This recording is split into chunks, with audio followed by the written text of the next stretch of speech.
Dopamine detoxing is bullshit.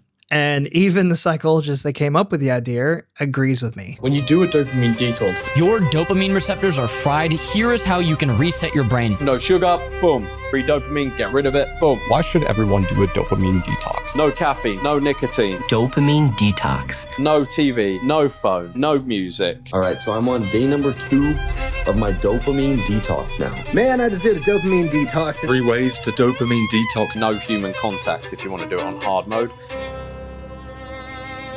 The idea of it is just a catchy phrase that is good for marketing because you can't detox dopamine. See, for anyone who knows about dopamine, you probably know it as the neurotransmitter in your brain that spikes when it needs to reward you, when it needs to create a feeling of necessity for something. So whenever you achieve something, your brain releases dopamine. Whenever you're anticipating achieving something, your brain releases dopamine. But dopamine isn't just for that. It's not just a reward neurotransmitter. Dopamine's for sleep. It helps you regulate when you want to go to sleep, when you need sleep.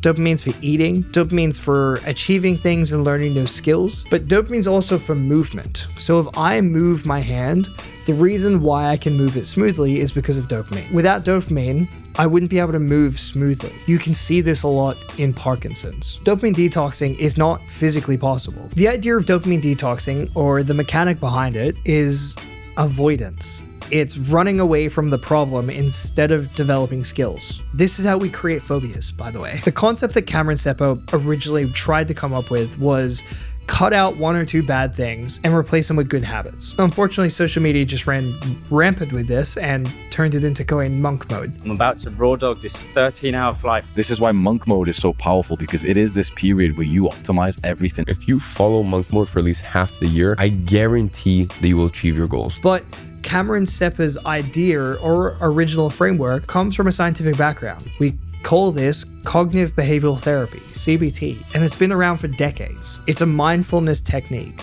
Those of you who don't know what mindfulness is, it's just being aware of what's going on in the present moment in a non-judgmental and accepting manner. And being you're aware of things internally and externally. So internally can be things like thoughts, emotions, sensations, while externally it's just what's going on in the world in the here and now. Fasting or cutting things out is not how you build resilience and self-control. Choosing when to turn things off and put things down is how you build self-control. How many times have you gone on a diet because you've decided that it's time for you to start being healthy? So you take every single unhealthy thing in your fridge and you throw it in the garbage and you decide right now, I'm gonna eat healthy for the rest of my life. I'm gonna get abs in like a month. And you last 2 weeks and then you go straight back to eating unhealthy food. It's called crash dieting.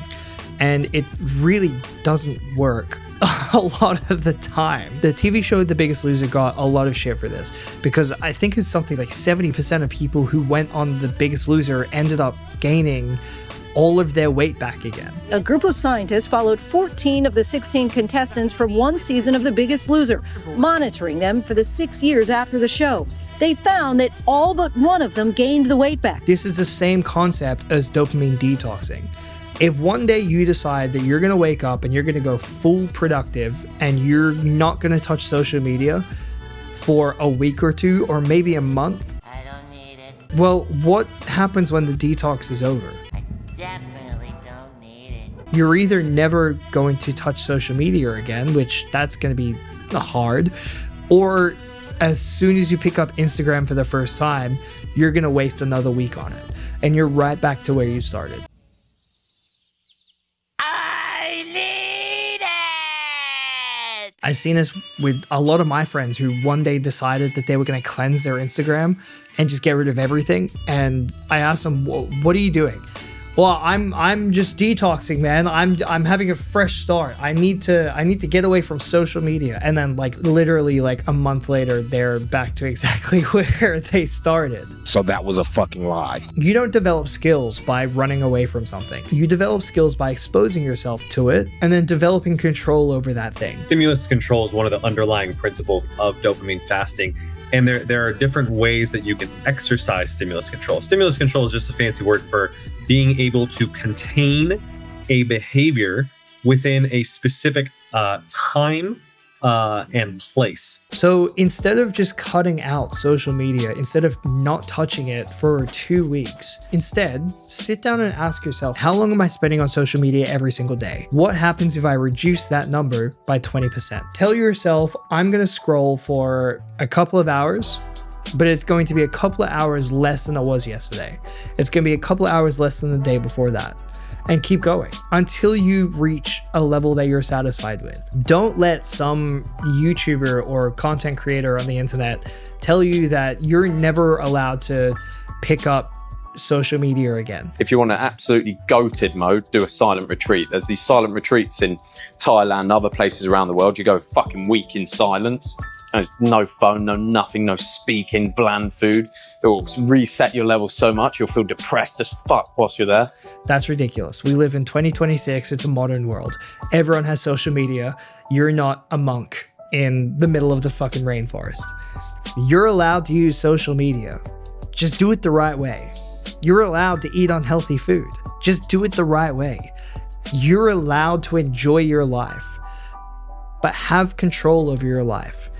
Don't let a hot dog or Instagram or McDonald's or some other thing that you really enjoy have control over you. Choose when you want to have them and build the skills and build the mindset to be able to put them down on your terms. But social media is just a symptom here. There's something underneath that's telling you that something in your life is not okay, that you were willing to cut out everything you enjoy to make things better.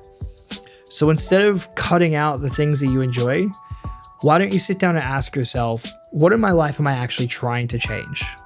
What in my life do I not actually like that I'm willing to go to these extremes?